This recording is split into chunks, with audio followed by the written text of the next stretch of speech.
You pretty? Yes. You gorgeous? Yes. You strong? Yes. Are you Susu?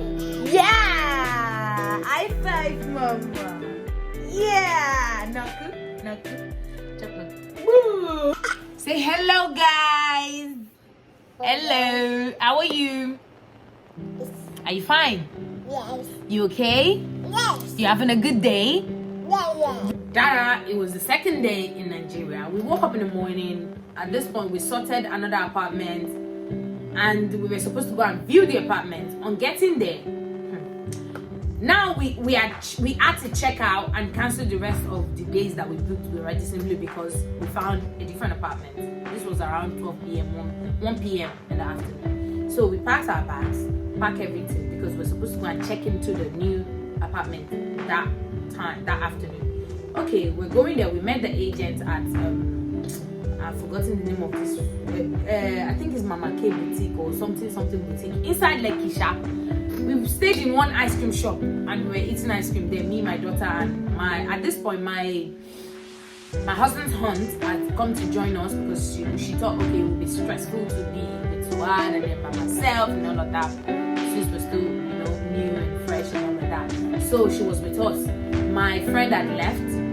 So we were trying to wait for the agent. We met the agent. Now we're on our way to the new apartment. We got to the apartment. We met this lovely lady.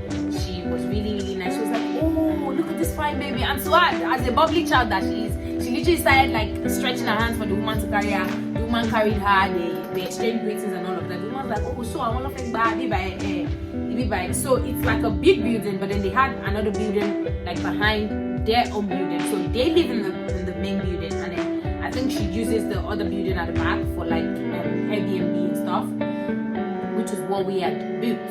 So we got there, and now this woman is like, the problem is I want to go and pay, check out.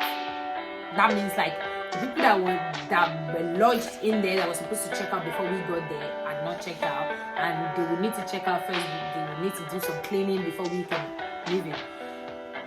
We're looking at the woman like, did the agent not tell you that he already gave the place to someone, and now we came here with our bags and baggages and we're here? Anyway, moving on. I skipped the part where we went to a carnival the night before.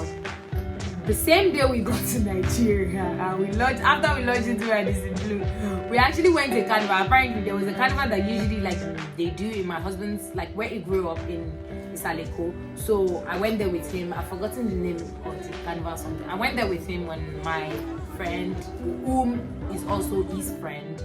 So we all went there, and I mean it was really nice. I had fun.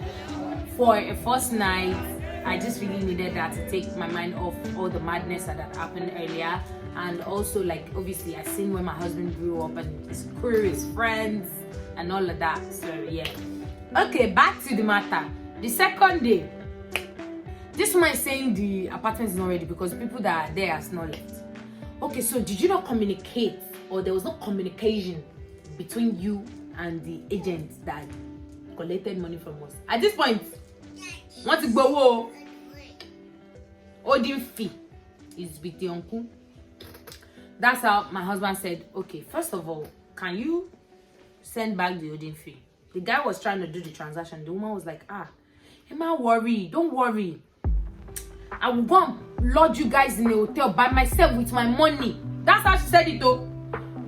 She go and lodge us in a hotel by herself, personally with her money, just for the weekend until Monday. When the people have left, when they leave, she will clean the place and then we can come back. We now went there. My husband was telling me, Lady, what's she buy? Calm down. Peshi. Let us get to the hotel first. So my husband was like, Lady, she buy. Calm down. If we end up at that hotel and it's not up to our standard, we are leaving. No, we're going to stay there, but you will not pay them 1 kobo, and it's not going to end up in the woman's apartment anymore, because he doesn't want an apartment where the owner actually lives in the front. And I'm like, yeah, I won't be comfortable either. I mean, I might be having visitors coming in and out. I don't want nobody in my business. Like, So we had agreed that. When we got to the hotel, my people. The name of the hotel, I will put it in the, I think I'll put it up here or down here. Guys, you know them Nollywood scenario where they will show like hotel of customer bring a shower to hotel and they will drag themselves with towel into the corridor and be fighting. He did not pay me. Hey, all of you come outside though. That kind of Nollywood scenario hotel. So I'm saying cheap hotel. But this one painted it as if it was one 5-star hotel. Listen guys, they didn't even have a shower. There was a shower in the bathroom, but it was for decoration because we had to turn on tap and go and collect buckets and fill the bucket and be bathing with the bucket. And this one telling me that the hotel is 30,000 per night. Guys, how possible is this? The hotel didn't even have a restaurant. Yeah. And you're telling me what? Yeah, Jimmy. I suffered. Guys, I suffered. We entered this hotel and Suad hadn't showered because she was sleeping before we left. Before we left Radisson. But I had showered and all of that because I obviously went out. I went out the night before. My husband's aunt, she showered her, changed her clothes. Obviously, she's used to Nigeria. She was the one that went to go and call the cleaners and beg them to look for a bucket for us because the water is not rushing from the pipe and it's not hot, so we have to boil water. In hotel. Guys, apparently they did that. She showered to her. Now we want to go outside and find something to eat. We went outside. There was like a supermarket. Is this supermarket? I don't even know what to call it. We went there. We didn't see anything to buy. My friend that was with us the day before, she came back with her boyfriend and they came to pick us up to go to the place to go and buy food. We bought food in the place. We came back to the hotel to eat. While we're doing that, my husband is running helter-skelter to go and find apartment that is nice for us before the whole trip gets ready. So at this point, we left the hotel. We found a better place. We left the hotel. We found an apartment at Oniru. It's Oniru UNIK-Ats or something like that. It's called is it UNIK-Ats apartment? Yeah, UNIK-Ats apartment, I think, was the name of the apartment that they found in Oniru. We went there. It's at Meribasi Road, precisely, because those people, they are foolish. They are the king of foolish. Guys, we got to the apartment. We were like, finally we found a big place, nice place, 3-bedroom home. Got there. We thought everything was okay. They said there was no subscription of DSTV. They will come back and subscribe to it before 2 hours that we've gotten there, that they will do it. So the guy that brought us in and everything, I think his name was Leko as well. My husband's name is Leko as well. So we thought, it's gonna be nice to us, so because he's bearing the same name with my husband. I'm okay with him. We didn't know that he's also Shoko here. Anyway, there's lack of proper hygiene for that apartment. DSTV, they did not come to do it until 2 days later. Internet, gas cooker, it wasn't working. I think there was no gas there safe. We had to go and borrow gas, like them cylinder something that has gas on top, from the gate guy, gate man, people, just to make hot for my daughter, just to make porridge for Swad. We had to go and borrow gas. We could not cook. We're spending 120,000 naira, 100,000 naira or more, or sometimes 50-something thousand to buy food from a good restaurant just for us to eat. I mean, it wasn't just me, my husband, and Suad. We had other people there with us as well. So we're spending that much on just one meal just because we can't cook in the apartment because the gas was not working. The fridge is like cupboard, guys. No, I'm not even exaggerating. The fridge is a proper cupboard because the fridge is not working. It's not getting cold. The freezer is not cold. It's just water. Even when you pull out the thing inside, it's water inside. Like, guys, how bad can it get? The only good place about that place is just big for nothing. The balcony, go low because the AC is facing there and then it's very hot. You can't even stand there for too long if you don't want to roast. So one day my husband went out with his friend. Me, I was home with my sister-in-law, my aunt-in-law, my friend, and my best friend. And we had gone to bed. Now my husband's coming home maybe around like 2 a.m. I think he went out with his friend or he went somewhere. I'm not even sure where he went to.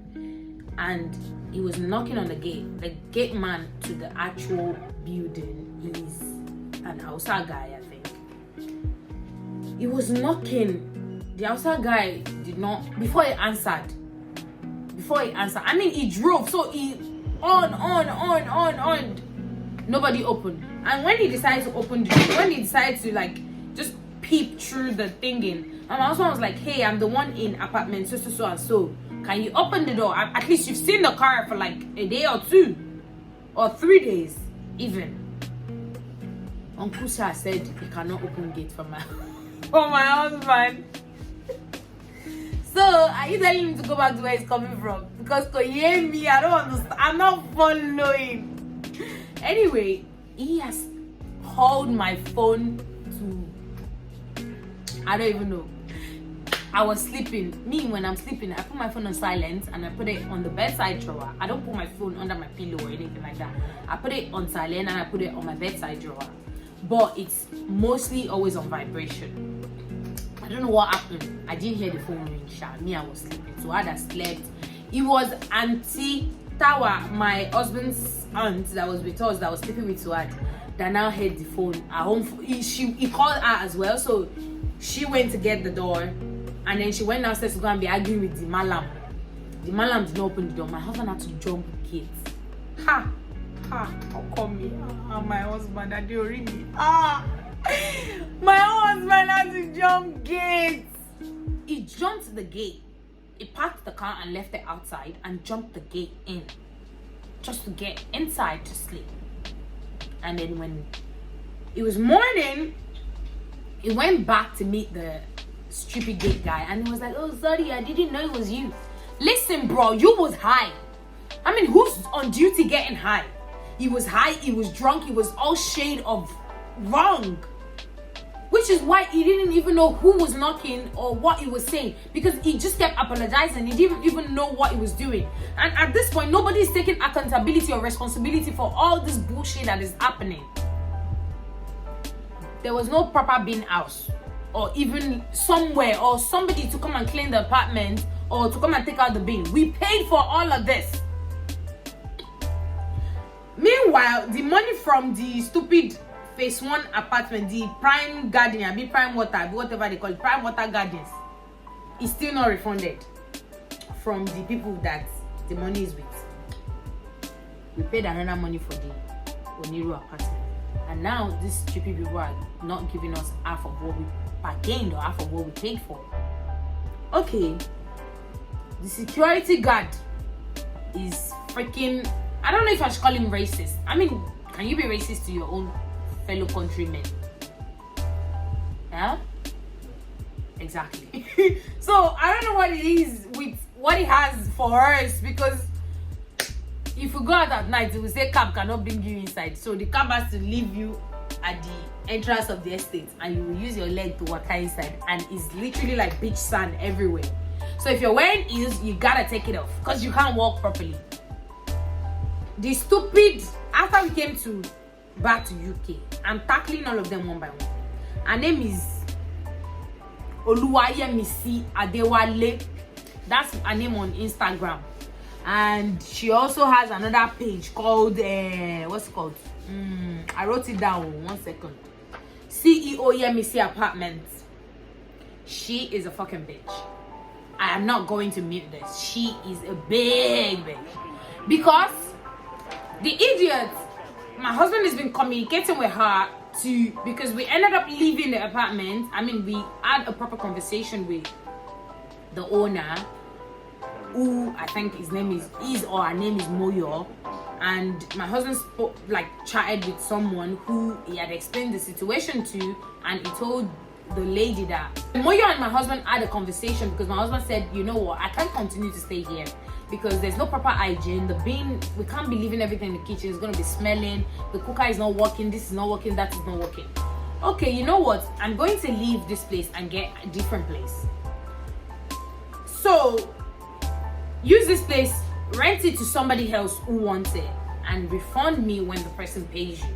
So now he's even been lenient and saying, rent it out. When you rent it out, when the person pays you, you can pay me back. But the guy said, yes, okay, fine, that's perfect, thank you very much. He was being apologetic, shit. The moment we moved out, we found a different apartment. It was one of my friends, Adufe, shout out to you, that posted an apartment with like snooker boards and shit, and I was like, ooh, that's boss. And I asked her like where she get it from. She sent me the link, and she stays in Nigeria, by the way. So she sent it to me on Snap. I added the person. I sent it to my husband to contact the person. He contacted the person. Bates living apartment. Is it Bates or Bites? Whichever. It's also in Lekki. So we ended up in Lekki Phase 1 in Bates living apartment, and so we moved out on the 1st. So it's like a week now. We wasted a whole week still moving around. A week now, we went to Bates living apartment. So Moyo and my husband had been in contact, and they've talked and everything, and he was expecting a full refund for the rest of the days that he had paid for. And then all of a sudden, Moyo stopped. After we came back to UK, Moyo stopped contacting him. My husband always contacted them first. I mean, if you hold somebody, you should be messaging them first. Okay, so my husband paid to Yemisi directly, like Yemisi's account, on Moyo's order. So it's like Moyo is higher and Yemisi is like after him in rank. I don't know if Moyo is the owner of the apartment, but I think so.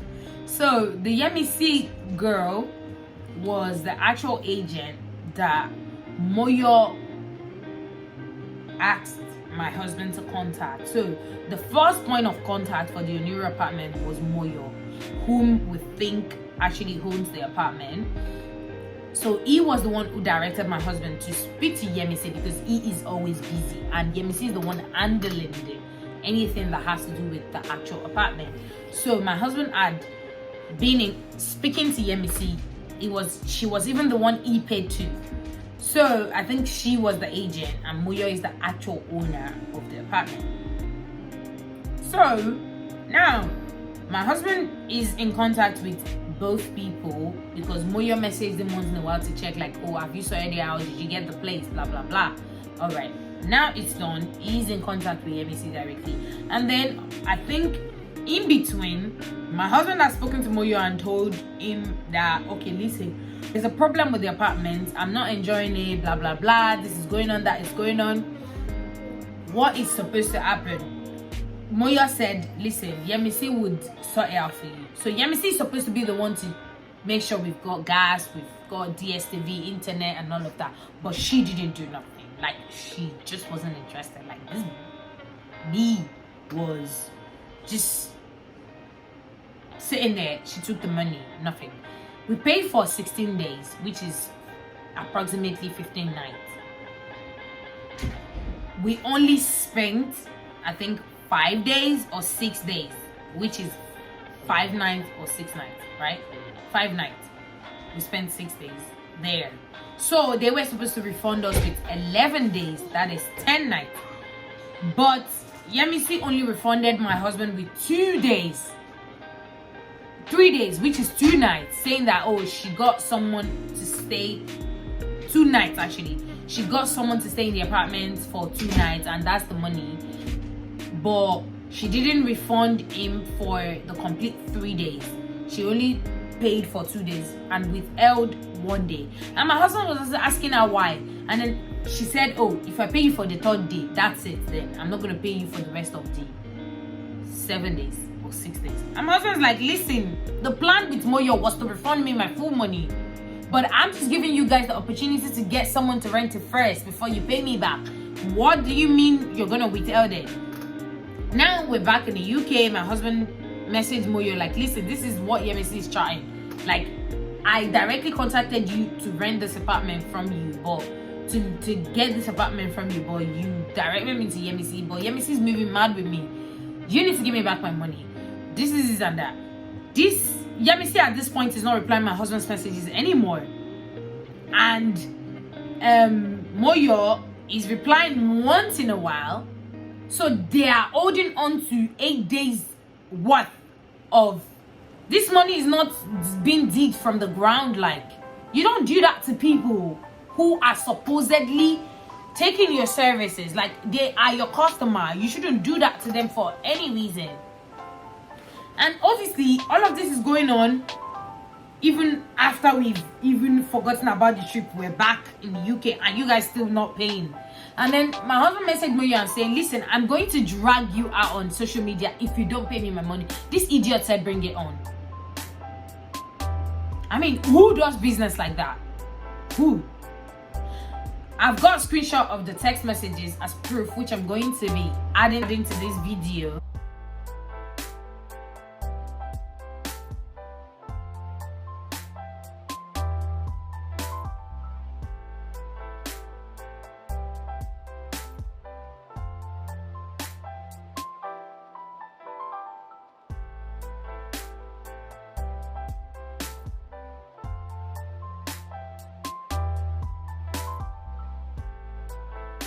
Fast forward, that one was done. The base living apartment, I feel like it was not 100% up to standard, but I give them 89% or 80% because their security guards are also foolish in a way. But I would give them 80%. It was neat. When we contacted them to come clean up, they would send someone over. They had a cleaning company who would come over and do the cleaning. But the apartment itself, why I'm giving them 80%, the remaining 20% I'm keeping in my pockets, because the bathroom, the way it's built here, it's a 3-bedroom as well.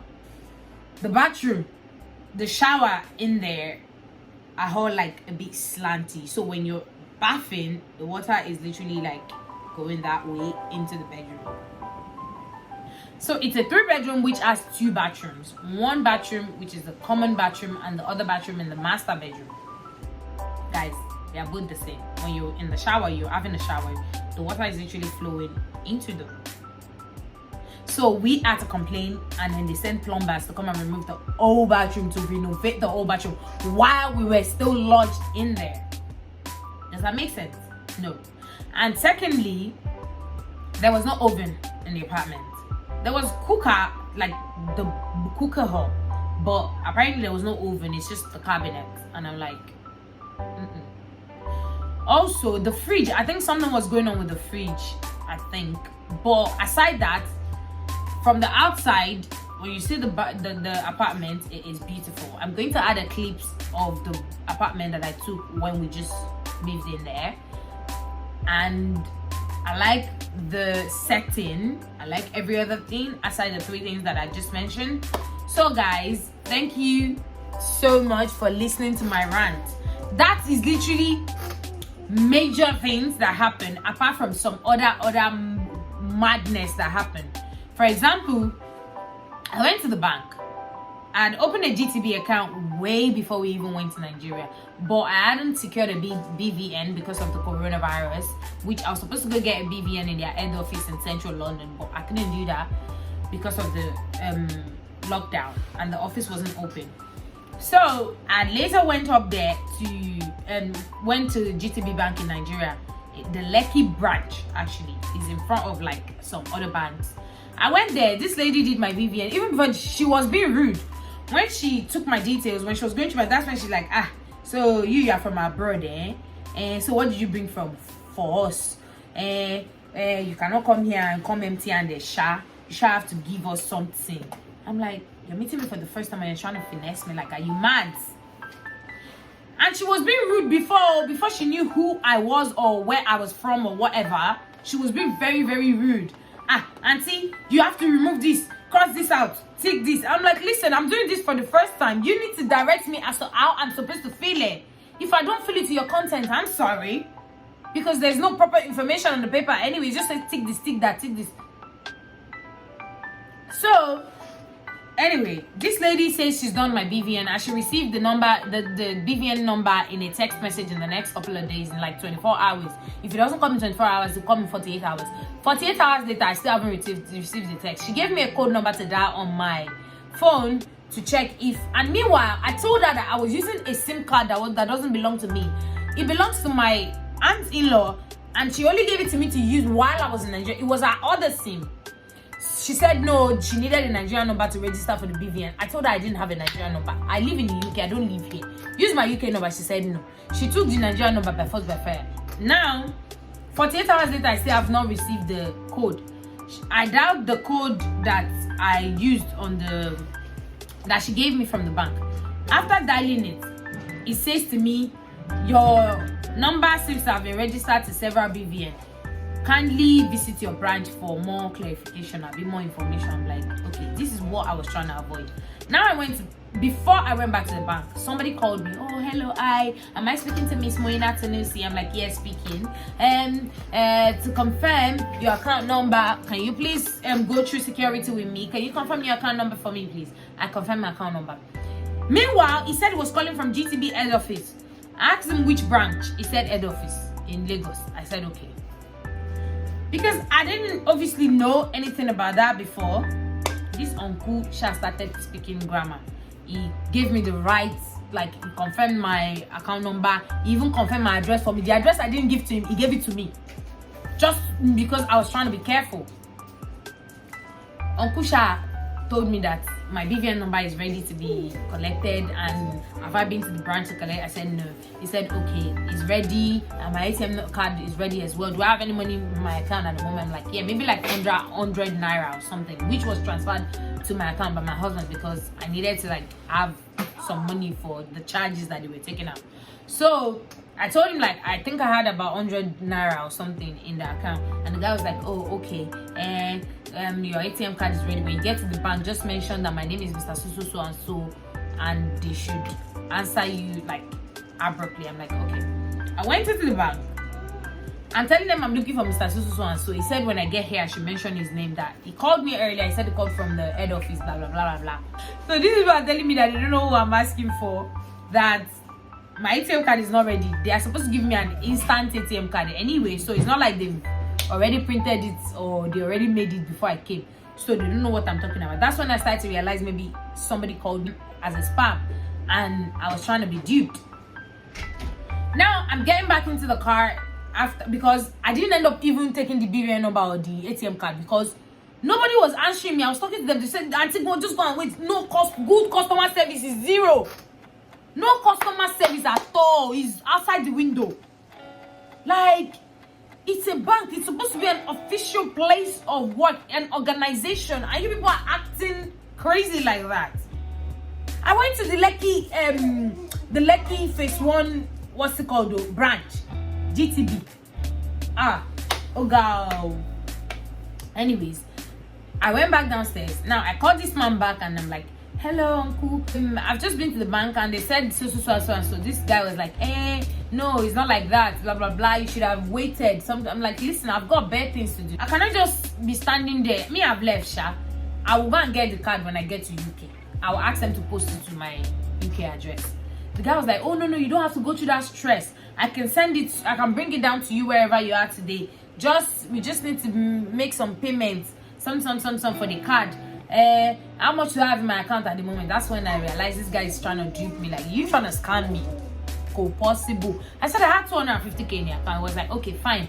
I will need about 25k to help you get everything processed, and the card will be brought to you at home in your home address in Nigeria. I'm like, okay, no problem. And then now, where he now even finished himself, he said, okay, can you send it as a transfer or as a top up? I told him, I'm like, you cannot scam a scammer. And the guy was shocked. My husband took the phone. He was like, listen, you're actually a petty thief. Because if you're not a petty thief, you're not calling somebody that does not even have any kobo in her account. I mean, asking her to send you. She has 100 naira in her account. She said she's trying to scam you. But I said she has 250k. Like, listen, people, this was not even funny. Like, but I mean, it was all part of the experience. So, guys, the airports coming back to UK even made my journey more stressful. I'm trying to cut the whole story short because it's very, very long. So, on our way back to UK, we got to Nigeria airport. These people are trying to dupe. I don't understand. Let me even skip that part. We got to immigration to enter and go and board our flight. At this point, we were already late. We were not late to the airport, though. We were being delayed at the baggage area just because they were measuring rubbish and it's their weight, I mean their scale that is doing nonsense, that is giving them wrong results. Anyways, we're at this place and this man is saying my daughter cannot travel back to UK with TC. And I'm like, is that not the same thing that she used to travel back? She said, you should have done passport for her while you were in Nigeria. It was supposed to be a one-way. I'm like, no. They told me at the Nigerian embassy that I should keep a copy of it in case when she's coming back. And it's not like I didn't try to do a Nigerian passport for her. I did, but they were on strike. So what could I have done? I'm not going to issue a Nigerian passport by myself. And this guy already went to call his boss. And the boss came. I'm like, okay. My husband's already riled up at this point because we already went through so much at the airport. Because everybody's just trying to take bribe. And he didn't have any naira anymore. We only had pounds. And we cannot just be giving them 50 pounds, 20 pounds here and there. Like, obviously, we're not digging this money from the ground. So, I'm trying to, like, tell this Oga immigration that, okay, Oga, can you speak to me? Let me explain to you why my daughter has not gotten a Nigerian passport done during our stay. Do you know what this guy said? Excuse me, madam. I know they talk to women. Guys, what do you mean you know they talk to women? Are you mad? I'm like, that is so demeaning. Like, that is so low. What do you mean you don't talk to women? If I was just here by myself without my husband, will you tell me you don't want to talk to me? Will you go and talk to a random guy about me and my child? Like, are you sick? Don't you have a wife at home? The guy was like, I have a wife at home, but my wife no go take front for this kind of matter. I'm like, what do you mean this kind of matter? That literally just capped my whole journey. And I was like, you know what? Never again. I learned so much lessons. Thank you so much for tuning in. I hope you've enjoyed this video. Thank you so much, and I will see you in my next video. Ciao. Blow a kiss.